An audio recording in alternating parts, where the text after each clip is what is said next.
मैं हूं जलील खान कुराची और आज मेरे साथ मौजूद हैं जनाब फयाज रहमी साहब। अगर अब आपकी बरादरी के एक बंदे के ऊपर और इन वकला के ऊपर इस किस्म की गुफ्तगू करना, कौन चीज़ है। इसको अगर ये खातून पाकिस्तान में होती, बार कौंसिल खुद FIR का हुक्म देती हैं और रिकमेंड करती हैं कंसर्न पुलिस। टर्म इस्तेमाल होती है सियासी नहीं हुआ। देखिए गुलाटी साहब, आप जर्नलिस्ट हैं, आप अपने एंगल से सोचते हैं। मिली एक खातून जो इलीगल तरीके से, आप मुझे बताएं, मैं तो वीजा नहीं ले सकता वो बगैर भी। अदालतों ने इनको नोटिस किए हैं जो एक प्रोसीजर है, लेकिन इन्होंने उन ऑर्डर को डिसोबे किया। बिस्मिल्लाहिर्रहमानिर्रहीम, अस्सलाम वालेकुम। मैं हूं जलील खान कुराची और आज मेरे साथ मौजूद हैं जनाब फयाज रहमी साहब। सीमा हैदर केस के हवाले से गुफ्तगू करेंगे। चंद एक अहम तरीन पॉइंट्स जो मैं समझता हूं, मैं रहमी साहब से वो रखूंगा। रहमी साहब उसके ऊपर अपनी राय देंगे। रहमी साहब टू द पॉइंट गुफ्तगू करते हैं, ज़्यादा कोई लंबी लिपटी गुफ्तगू नहीं करते। मेरा एक सादा सा सवाल आपसे ये है, आप एक सीनियर कानूनदान हैं, वकील हैं, बड़ी खदमात हैं मुख्तलिफ केसेस में आपकी, नो डाउट हम जानते हैं। लेकिन आजकल जो सीमा हैदर केस, क्योंकि मेरा सवाल आपसे इस वजह से ये बनता है, आप सीमा हैदर केस को बड़े अच्छे तरीके से जानते हैं, कवर कर रहे हैं। जो बाकी वकला इस केस में आए उनके साथ भी आपके रवाबित हैं। मोमिन मलिक साहब आप इस केस को हैंडल कर रहे हैं इंडिया में, आपके साथ उनका अच्छा एक ताल्लुक है, राब्ता भी है। लेकिन सीमा वहाँ पे गुफ्तगू ये करती है, यानी तंजन उसके ऊपर जुमले कसती है और पप्पू इस किस्म की कुछ बातें करती है।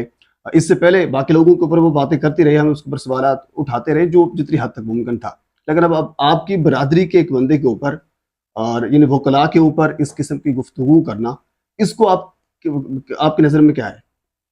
जी कुलाई साहब, बहुत शुक्रिया आपका, बड़ा अहम पॉइंट आपने उठाया और बहुत शुक्रिया। मैं इसमें यही कहूँगा कुलाई साहब, देखें ये बहुत ही अफसोसनाक है और इससे हम जैसे लोगों की बड़ी दिल आज़ारी भी होती है, क्योंकि मोमिन मलिक साहब भी हमारी एक लीगल फर्टेनिटी का हिस्सा हैं। लेकिन there is a wider difference between Pakistan and India. अगर पाकिस्तान की बात की जाए तो पाकिस्तान की पार्लियामेंट ने अभी रिसेंटली कानून पास किया, लायर्स प्रोटेक्शन एक्ट। किसी की मजाल नहीं है किसी वकील के बारे में इस तरह के अल्फाज का इस्तेमाल कर सके और उसको हरासा कर सके।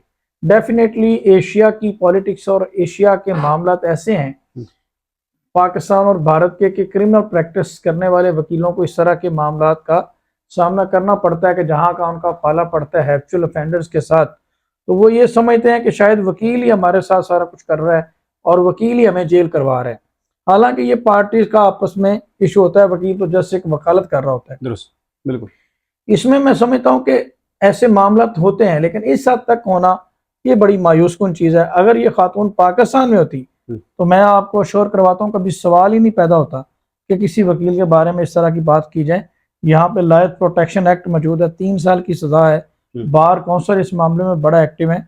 बार कौंसिल खुद FIR का हुक्म देती हैं और रिकमेंड करती हैं कंसर्न पुलिस स्टेशन को कि इसके खिलाफ कार्रवाई की जाए। तो यहाँ पे इंडिया की जो बार कौंसिल है उनका रवैया बड़ा मायूस कुन है कि वो अपनी एक लीगल फर्टेनिटी को सेव करने में नाकाम है, अपनी डिग्निटी को और एस्टीम्ड को, अपनी जो एक सैंक्टिटी है उसको मेंटेन करने में नाकाम है और अपने लायर्स को प्रोटेक्ट करने में नाकाम है। वो एक third class illegal trespasser, illegal immigrants जो है वो आकर इस तरह से किसी वकील को करे, तो मैं तो यही कहूँगा। लेकिन मोमिन मलिक साहब ने इसके ऊपर स्टेप्स लिए हैं, डेफामेशन का कानून अप्लाई किया है जिसमें 2 इयर्स की पनिशमेंट भी होगी। मैं उसके ऊपर आता हूँ। मेरा आपसे यहाँ इख्तलाफ राय है, बिल्कुल आपकी बरादरी से ताल्लुक़ रखते हैं मोमिन मलिक साहब, आपको उनके साथ इजहार यकजहती करनी चाहिए। लेकिन मोमिन मलिक साहब 20 से ज़ायद मुकदमात दर्ज कर चुके हैं, अभी तक किसी एक केस का कोई पाया तकमील तक नहीं पहुंचा जिसमें कोई सजा मिली हो, सजा दिलवा सके हो, अदालत से कुछ कर सके हो। हुआ क्या है ये बताएं। कुलानी साहब, आप क्योंकि जर्नलिस्ट हैं, आपका अपनी जगह पे ठीक है क्वेश्चन, लेकिन मोमिन मलिक साहब के आने से बहुत सारी चीज़ों में तब्दीली आई है। देखें कि एक बदनाम ज़माना वकील तो कहना तौहीन होगी, कुंडा आप कहें, जो मुखालिफ साइड पे हैं, AP सिंह साहब जो कि जिन्होंने पाकिस्तान मुखालिफ नारे लगवाए। इससे पहले सीमा हैदर को ऐसे ब्रांड एम्बेसडर के तौर पर, एक इंटरनेशनल सेलिब्रिटी के तौर पर पेश किया जा रहा था और उसको हर चैनल पे फेम देने की कोशिश की जा रही थी और उसने पाकिस्तान मुखालिफ नारे लगवाए, सरेआम बच्चों का, लोगों को इकट्ठा करके, हजूम इकट्ठा करके रिलीजन चेंज करवाया, सोशल मीडिया पे नफरत फैलाई, इंतशार फैलाया, मजहबी मुनाफत फैलाई। उन सारी चीज़ों को मोमिन मलिक साहब के आने के बाद काउंटर किया गया है। और उसमें बहुत हद तक कमी आई, बहुत हद तक कमी आई। और अब वो वकील साहब जो हैं वो बाद में पता चला कि वो वकील ही नहीं है, उस केस का वकील ही नहीं है, एपी सिंह। एपी सिंह, उनके पास वकालतनामा ही नहीं था। और बाद में पता चला, और ये सारी चीज़ें मोमिन मलिक साहब ने एक्सपोज की, अदालतों से वारंट भी निकलवाए, और मोमिन मलिक साहब के आ जाने के बाद बहुत ज़्यादा चेंजेस इस केस में आए। वो एपी सिंह जिसने सोते जागते उठते बैठते सीमा हैदर का नाम लेता था, सीमा हैदर के घर जाना, उसके घर को अपना दफ्तर बनाए रखा उसने, वो अब मुलाकात ही नहीं कर पा रहा, क्योंकि मोमिन मलिक साहब ने अदालती ऑर्डर लिए, रिस्ट्रेनिंग ऑर्डर लिए और पाबंदी लगवाई मुलाकात के ऊपर। तो ये बहुत सारी तब्दीलियाँ आई हैं, फिर लोगों को सच दिखाया, काउंटर किया सीमा हैदर की हर बात को। लेकिन यहाँ पे एक बात है, क्योंकि सर रमेश साहब, फिर अगेन मेरा आपसे इख्तलाफ है। एक टर्म इस्तेमाल होती है सियासी बयान, हम ये कर देंगे, हम वो कर देंगे, ऐसा हो रहा है, हम आएंगे इक़्तिदार में तो हम ये कर देंगे। वही वाला सवाल है। मुझे ये बताएं कि अभी तक मोमिन मलिक साहब या आपकी बरादरी का कोई बंदा, या फिर इंडिया की जो अदालत है, उसने क्या किया है, ऑर्डर क्या आया है, सज़ा मिली या नहीं मिली एक खातून जो इलीगल तरीके से, आप मुझे बताएं। मैं तो वीज़ा नहीं ले सकता, वो बगैर वीज़े के जाकर वहाँ पर बैठी है। लीगल सवाल है ना। ये तो कोई तरीका कार ना हुआ कि हम लोग 2 साल हो गए हैं, 1.5 साल हो गए, जितना अरसा हो गया है, अभी उसके ऊपर ही नहीं वो चला रहे हैं केसेस, अभी चलेंगे, अभी वो जुर्म साबित होगा, ये अभी जुर्म ही साबित नहीं हुआ। देखें कुलाजी साहब, आप जर्नलिस्ट हैं, आप अपने एंगल से सोचते हैं इन चीज़ों को, लेकिन प्रैक्टिकली मैं आपको बताऊं कि अदालत ने उसका चैनल बंद करने का ऑर्डर किया है। तो आपने क्या कि अदालत ने क्या ऑर्डर किया, अदालतों ने इनको नोटिस किए हैं जो एक प्रोसीजर है, लेकिन इन्होंने उन ऑर्डर को डिसोबे किया। अब तो इन्हें अदालत की कार्रवाई इनके अगेंस्ट चल रही है। अब आने वाले वक्त में इनके अगेंस्ट अरेस्ट वारंट भी निकलेंगे, इनके खिलाफ कानूनी कार्रवाइयाँ हो रही हैं। लेकिन अनफॉर्चुनेटली आपको पता है चैनल के बारे में जरा डिटेल से बताएं मुझे। ये हालांकि मेरे ख्याल में जो मैं समझता हूँ, यानी जो कुछ भी हो रहा है सीमा की जानिब से, तो सारा इस चैनल के बलबूते पर ऊपर हो रहा है। इनकम उनको आ रही है, चैनल उनका अच्छा चल रहा है, शोहरत उनको मिल रही है, तो उनको कोई परवाह नहीं। मोमिन मलिक साहब क्या कह रहा है, मैं क्या कह रहा हूँ, आप क्या कह रहे हो, इसके ऊपर उसको कोई परवाह नहीं है।